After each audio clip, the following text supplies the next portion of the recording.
किसी भी शादी में प्यार का एक अद्भुत लिंक बनता है जिसे दोनों पार्टनर अपने जीवन भर सच्चाई से निभाने का वादा करते हैं। ये प्यार समय के साथ साथ बढ़ता है और हर दिन की बातों में दिखाई देता रहता है। बढ़ती आयु के साथ साथ सुंदरता बदलने पर भी मन का रिश्ता मजबूत होता रहता है।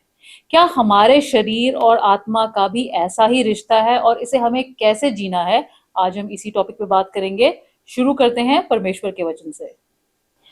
परमेश्वर का वचन हमने संत लूका की इंजील उसका 14 अध्याय उसकी 16 आयत से लिया है। यहाँ इस प्रकार लिखा है, उसने उससे कहा, किसी मनुष्य ने बड़ा बोझ दिया और बहुतों को बुलाया। जब भोजन तैयार हो गया तो उसने अपने दास के साथ आमंत्रित लोगों को कहला भेजा, आओ अब भोजन तैयार है। पर वे सब के सब क्षमा मांगने लगे। पहले ने उससे कहा, मैंने खेत मोल लिया है और अवश्य है कि उसे देखूं। मैं तुझसे विनती करता हूं, मुझे क्षमा कर दे। दूसरे ने कहा, मैंने 5 जोड़े बैल मोल लिए हैं और उन्हें परखने जाता हूं। मैं तुझसे विनती करता हूं, मुझे क्षमा कर दे। एक और ने कहा, मैंने विवाह किया है इसलिए मैं नहीं आ सकता। परमेश्वर के वचन को पढ़े और सुने जाने से आशीष हो। आमीन।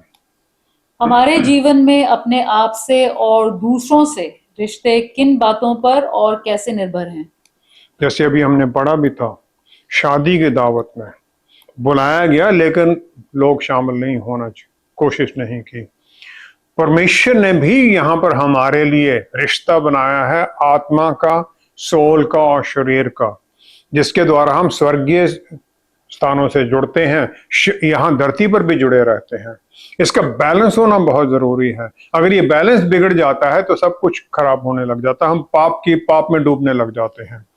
स्वर्गदूत गैब्रियल उस समय के लिए जो सबसे महत्वपूर्ण मैसेज था यहूदियों के लिए, पूरे संसार के लिए, नाजरत में मरियम के पास लेके आता है, जो कि उस समय की कोई भी यहूदी औरत सुनना चाहेगी। उन्हें आशीष मिली कि वो जो उस मसीहा का सारी यहूदी कौम इंतजार कर रही थी, वो उनकी माता बने। और ये था स्वर्ग का, जो कि इनफिनाइट है, जिसकी कोई सीमा नहीं है। धरती में जो आशीषें हैं उनमें, धरती की एक इंसान के अंदर जो कि सीमित है, फिनाइट है, उसमें मिटना था।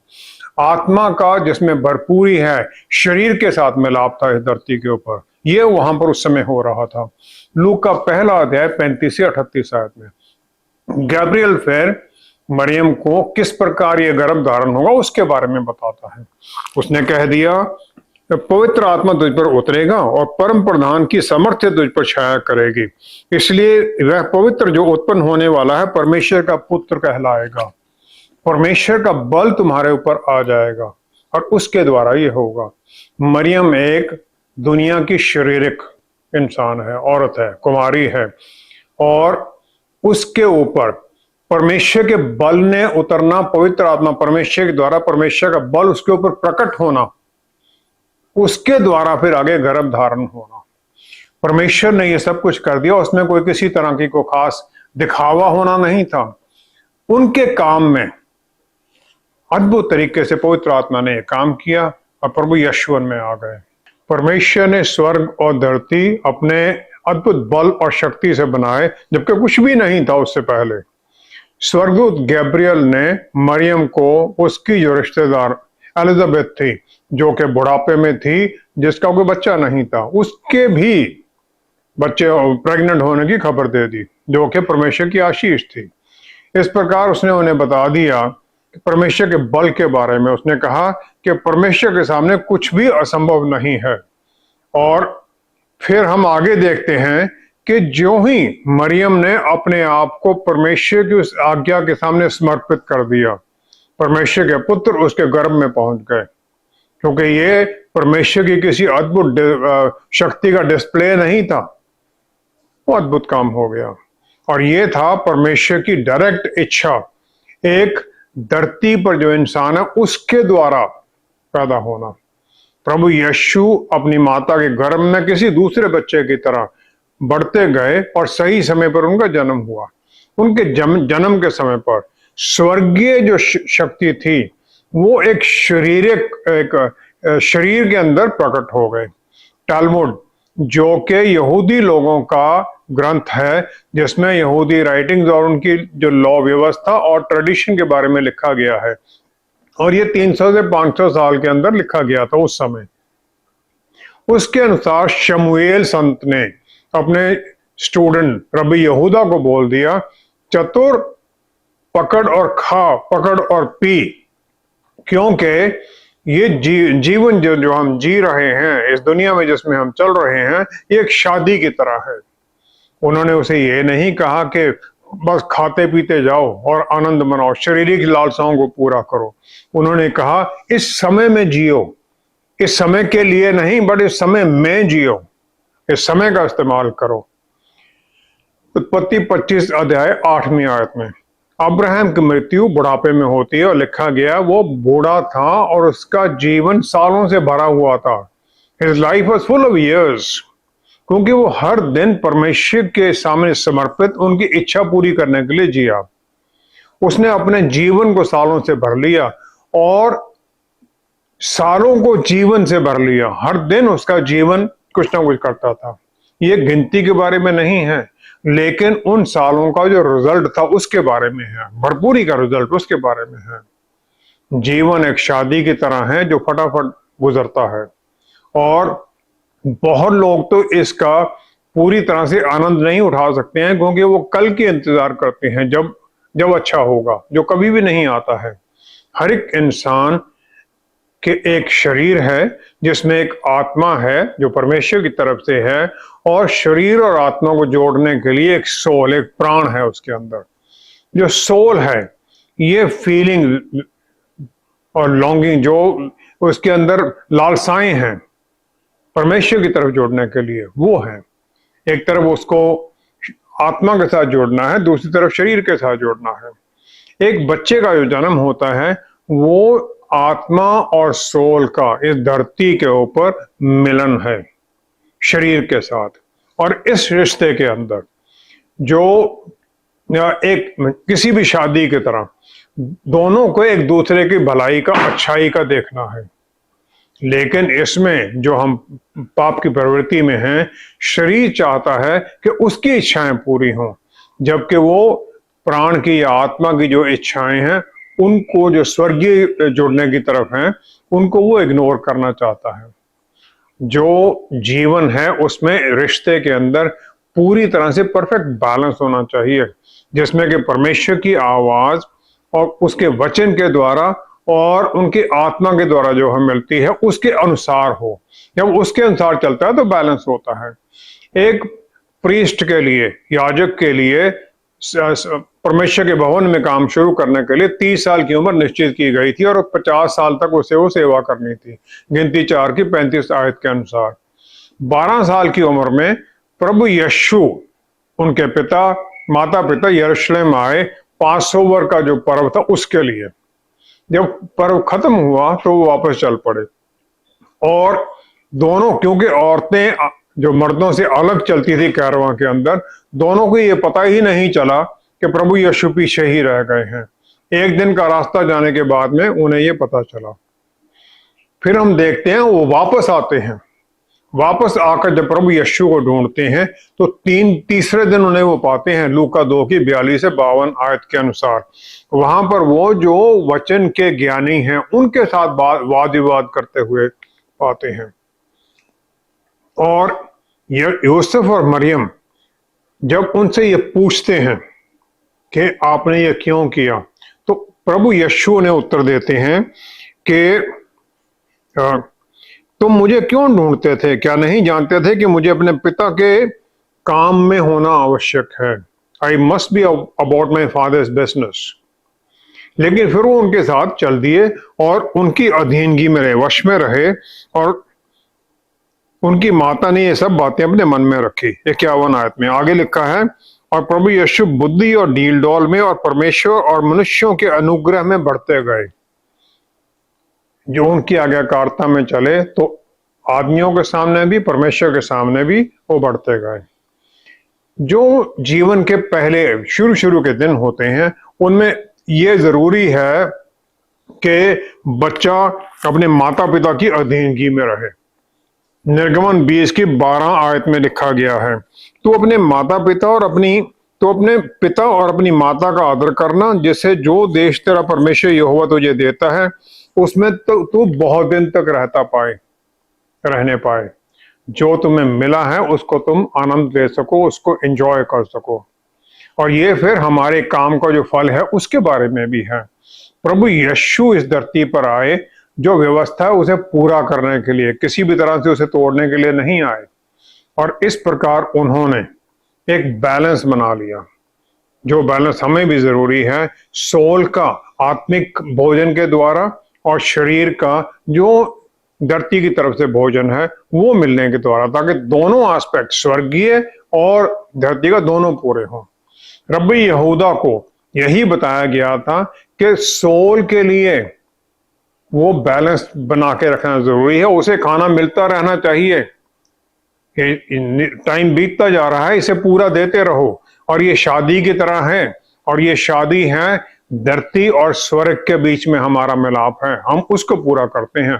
और बैलेंस बनाए रखना अपने जीवन में बहुत ज्यादा आवश्यक है। प्रभु यीशु को 40 दिन के लिए प्रेयर और फास्टिंग में जाना पड़ा। क्या वो इसलिए हुआ ताकि शैतान उनकी परीक्षा ले सके, और क्या हर विश्वासी को इसकी जरूरत है? याजक का जो परमेश्वर की सर्विस में आने का आयु था, जब वो पूरा होता है तो प्रभु यीशु का बपतिस्मा होता है। ये उन्हें पापों की माफी के लिए नहीं है, लेकिन वो परमेश्वर की धार्मिकता को पूरा करने के लिए है, जो मत्ती 3 की 15 से 17 में लिखा भी गया है। इसके अनुसार दो बातें होती हैं। पहला तो ये होता है कि पवित्र आत्मा उतरते हैं, उनके ऊपर आ जाते हैं, उनके ऊपर स्थिरता में होते हैं। दूसरा ये है, परमेश्वर अपना आनंद अपने पुत्र में जाहिर करते हैं, जो कि उस समय तक के उनके जीवन के बारे में एप्रिसिएशन थी। यूहन्ना 1:29 में प्रभु यीशु हमारे मुक्तिदाता बनकर आते हैं। वो परमेश्वर का मेमना है जो इस दुनिया के पापों को ले जाते हैं, और उनका जो काम था उसका असर पूरी दुनिया में है, जनरेशन तक होना है। तो जो उनका युद्ध था वो किसी शैतान के एजेंट के साथ नहीं था, लेकिन सीधा डायरेक्ट शैतान के साथ था, क्योंकि शैतान के गढ़ को उन्होंने नष्ट करना था। तो हमारे मुक्तिदाता अच्छे चरवाहे हैं, और राजा दाऊद अपना जो पहचान है शेपर्ड की, उसके द्वारा प्रभु यीशु के काम को हम पहचान सकते हैं। पहला शमूएल 17 अध्याय 34-35 आयत में राजा राजा सौल को बताता है, अभी वो उसकी उम्र नहीं हुई है लड़ाई में जाने की, लेकिन जब वो गोलियत से लड़ने जाता है उस समय की बात है।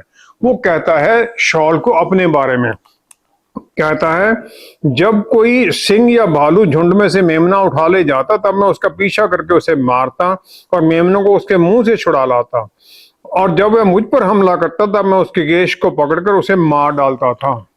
उसके मुंह में से अपने मेमने को मैं निकाल लेता था। प्रभु यीशु का जो काम था बस यही है। जब वो उनकी सलीब पर कुर्बानी होती है तो उस समय सबसे महायुद्ध है उनका शैतान के साथ, क्योंकि उन्हें उस समय अपनी भेड़ों को शैतान के शिकंजे में से छुड़ाना है। वो युद्ध उस समय चल रहा है और पूरे उनकी मिनिस्ट्री में ये चलता रहा।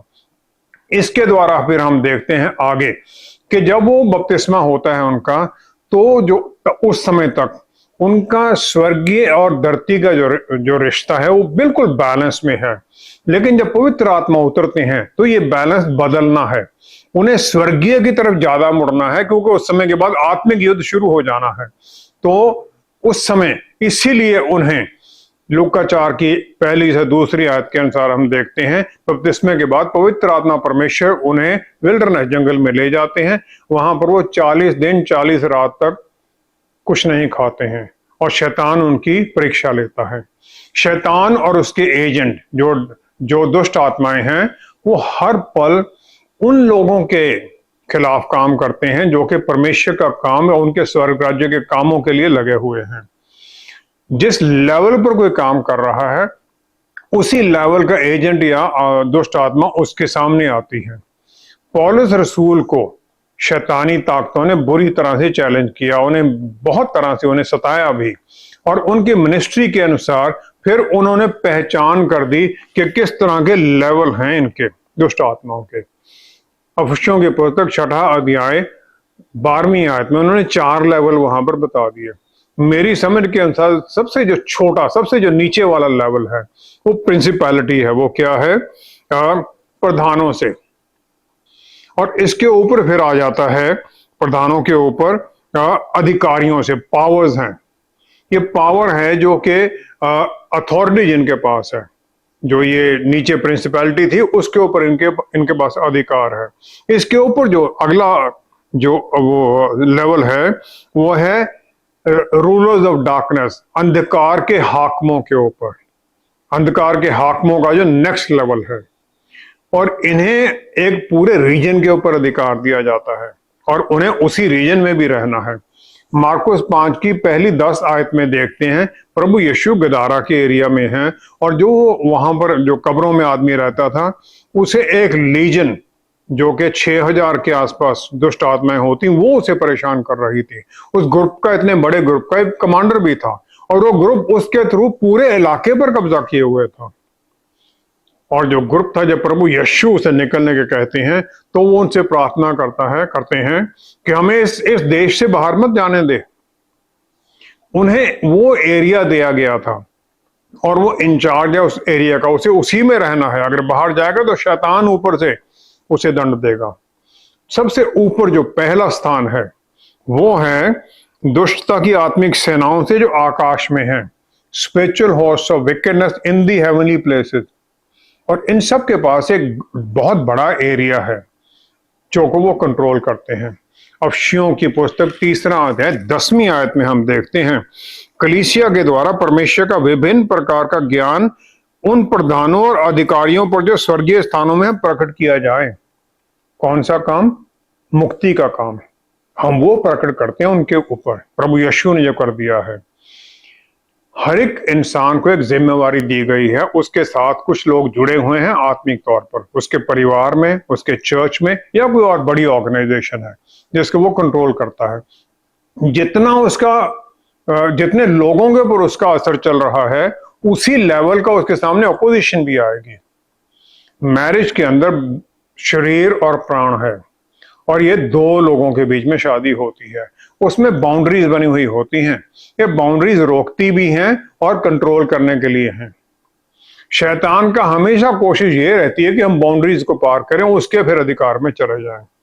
जिस प्रकार फिर परिवार बढ़ता है तो इंसान चाहता है कि मैं उनकी जरूरतें पूरे करने के लिए और काम करूं, और बहुत आमतौर पर यह होता है इसके द्वारा परिवार के पास उसके पास समय ही नहीं बचता है, वो समय परमेश्वर के से दूर होने लग जाता है।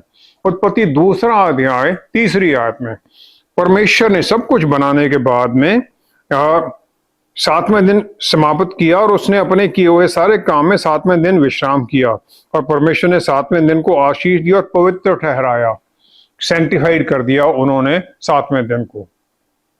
परमेश्वर थकने ही जाते हैं, वो शरीर की जो कमजोरियां उनसे ऊपर हैं वो, लेकिन 7वां दिन उन्होंने अलग कर दिया इंसान के लिए ताकि वो इस धरती की बातें और आत्मिक बातों में एक बैलेंस बना के रखे। उत्पत्ति 3रा अध्याय 8वीं आयत में आदम और ईव के पास परमेश्वर शाम के ठंडे समय पर उनके पास इसी मकसद के लिए आते थे ताकि उनका बैलेंस बन जाए, जो धरती का काम है और आगे का। क्योंकि आदम और ईव का जो काम था वो क्या था? उत्पत्ति 1 अध्याय 28 आयत में धरती पर को भर दो और इसको अपने वश में कर लो। फिर आगे उसे कहा गया था जितनी चीजें धरती पर जीवित जो चलती हैं उन सब पर उन्हें अधिकार जमाना है। और इसमें जो शैतानी ताकतें उनके ऊपर ही उनका अधिकार था क्योंकि उन्हें भी स्वर्ग से निकाल दिया गया था। हर एक इंसान को अपने परिवार के लिए जिम्मेवारी लेनी है, उसके बच्चों के लिए, पत्नी के लिए, और बच्चों को शुरू से ही ये सिखाना है परमेश्वर की हजूरी में हर दिन आना है। जब उनकी अपनी नजदीकी परमेश्वर से नहीं होगी तो ये नहीं हो सकता है, क्योंकि वो हेड है फैमिली का, उसे आप नजदीक पहले होना है। इसी प्रकार जब चर्च का जो एरिया है जो बढ़ता जाता है तो पास्टर और जो एडमिनिस्ट्रेशन में है उन्हें भी परमेश्वर की नजदीकी में ज्यादा आना है। फिर हम पवित्र आत्मा परमेश्वर की अगुवाई को ढूंढें, फिर हम प्रार्थना के द्वारा, फास्टिंग के द्वारा नजदीकी में जाएं परमेश्वर के, ताकि रिश्ता हमारा बनता जाए। लोग छुट्टी मनाने के लिए जाते हैं जगह दूसरी जगह पर, लेकिन कितने लोग हैं जो उस समय परमेश्वर की नजदीकी में आने की कोशिश करते हैं। एक विश्वासी को यह जरूरी नहीं है कि प्रभु यीशु की तरह 40 दिन 40 रात के लिए फास्ट करना है। प्रभु यीशु का जो जो मिनिस्ट्री थी कुछ और तरह की थी, लेकिन हमें भी नजदीकी रिश्ते में जाना तो हमें भी जरूरी है। यह जरूरी नहीं कि हमें फास्ट करके ही नजदीकी में जाना है। जब तक हम अपने आप को दिन की जो डिस्ट्रैक्शन, दिन की बातों से हम दूर कर सकते हैं, चाहे फास्ट करें चाहे ना करें, परमेश्वर की आराधना में जब हम जुड़ जाएं, उनके नजदीकी रिश्ते में आए, चाहे फिर वो आधे दिन के लिए हो और पूरे दिन के लिए हो, कैसे हम करते हैं हमें देखना है, हमारे ऊपर निर्भर करता है। और फिर हमारा रिश्ता इस प्रकार नजदीकी में बढ़ता जाए, तब हमारा वो बैलेंस बनता है स्वर्गीय और धरती की बातों के बारे में। हमारे सोल या प्राण की शरीर के लिए भी क्या जिम्मेवारी है और दोनों इसमें भी कैसे मेल रखते हैं? हमारा शरीर जो है वो सोल और आत्मा को, प्राण और आत्मा को बहुत आनंद देना चाहता है, अच्छा खाना है, दुनिया की हर तरह की प्लेजर, हर तरह की खुशी देना चाहता है। लेकिन प्राण हमारा स्वर्गीय स्थानों से यूनियन, उसके साथ जोड़ना चाहता है। उसे इस धरती की चीजों में कुछ भी आनंद नहीं आता है। शरीर कहता है देखो अभी तुम्हें पता नहीं है, अभी खाना कितना अच्छा आना है, फल कैसे अच्छे आने हैं। लेकिन प्राण चाहता है उसके अंदर जो ईगो है उसकी मृत्यु, शरीर की सबमिशन मांगता है वो, ताकि शरीर अधीनगी में आए आत्मा के और स्वर्गीय तरीकों के अधीनगी में आए। शरीर जब आत्मिक आशीषों में आ जाता है, फिर यूनिटी हो जाती है सोल की और एक शरीर और आत्मा की, फिर दोनों स्वर्गीय कामों में आगे बढ़ने लग जाते हैं। मत्ती 6:33 में प्रभु यीशु ने इसी बात के बारे में कहा। उन्होंने कहा पहले तुम परमेश्वर के राज्य और उसके धर्म की खोज करो तो ये सब वस्तुएं सी तुम्हें मिल जाएंगी। सोल ये कहता है शरीर को कि पहले उसको ढूंढो, ये तो सब मिल ही जाना है, ये आनंद अपने आप मिलते रहेंगे।